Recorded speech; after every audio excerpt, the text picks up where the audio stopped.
Jujutsu Kaisen, the anime manga that took Shonen Jump by storm back in 2018, now ends in just 3 chapters. There have been some ups and downs throughout the journey, but here we are at the climax of the story, to cap off a battle of ideals between Yuji and Sukuna. Selflessness versus selfishness. Hedonism versus altruism. In this video, I'm going to discuss the contrasting worldviews that Sukuna and Yuji have, as well as briefly discuss my thoughts and predictions for the final 3 chapters. Ideals are personal or universal values that someone adheres to. Throughout the series, we've seen Yuji's ideals change slightly. At first, he was hyper-focused on the idea of giving everyone a proper death. However, this is quite the task, considering we as humans will all die someday. And in the world of Jujutsu Kaisen, the way a person dies is going to vary significantly. As Yuji progresses through the story, he is faced with trials and tribulations that begin to change his worldview of what it means to have a proper death.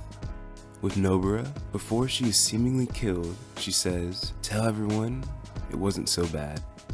Was that not a proper death? With Nanami, before he passes, he remembers back to Haibara and drops a bar that allows Yuji to continue moving forward without cursing him. Would this not be a proper death either? All of this and the fights leading up to Yuji and Sukuna's showdown changed Yuji's worldview. He no longer believes in set roles, and now he recognizes that it is the mundane aspects of life that bring meaning and value. This makes him the antithesis of Sukuna, as Sukuna refuses to see that value. Sukuna is fully confident in his own ability and strength due to being the strongest. This has led him to see no value in anyone other than himself or the things that entertain him. Once again, selfishness versus selflessness. Hedonism versus altruism. The end of this fight will bring their clash of ideals full circle. Altruism fits Yuji due to his selfless acts and care for others throughout the series. But let's talk about Sukuna and hedonism, specifically with hedonistic egoism. Hedonistic egoism is a hedonistic version of egoism, the theory that we should, morally speaking, do whatever is most in our own interests. Hedonistic egoism is a theory that we ought, morally speaking, to do whatever makes us happiest, that is, whatever provides us with the most net pleasure after pain is subtracted. The most repugnant feature of this theory is that one never has to ascribe any value whatsoever to the consequences for anyone other than oneself. Besides the morally speaking aspect, I believe this perfectly describes Sukuna, who only acts in his own best interest.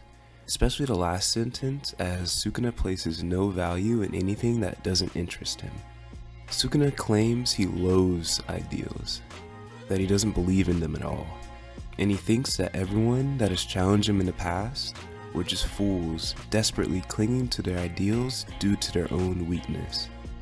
But in these recent chapters, we start to see Sukuna questioning his beliefs. He repeatedly tries to make Yuji break, but he just won't.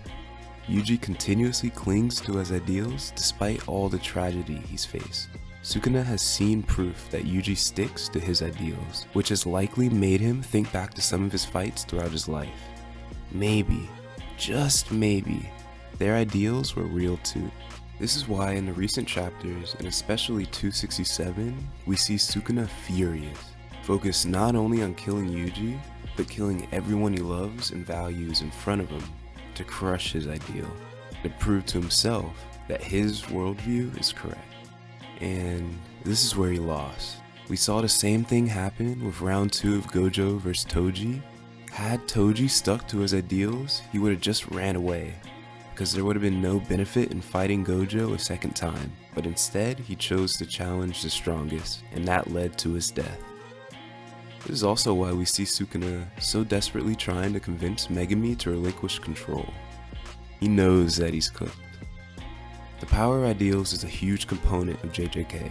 Yuji and Sukuna are 2 sides of the same coin, and their clash of ideals throughout the series has been a lot of fun to read and watch. Now it's prediction time. In 268, we see a very slight time skip following the conclusion of the Sukuna fight. The chapter ends with them talking about the current efforts to save Yuta. And y'all know what that means. New Gojo coat just dropped. My glorious king will return in the next 3 chapters. The soul is the body and the body is the soul. I'm thinking some shenanigans will go down using the cursed corpse technique. I mean, come on, who do y'all think said this last line? It's gotta be him. Jokes aside, throughout the ups and downs, JJK has been quite the ride, and I'm excited to see how these last 3 chapters play out. Thank y'all so much for watching, and never give up hope.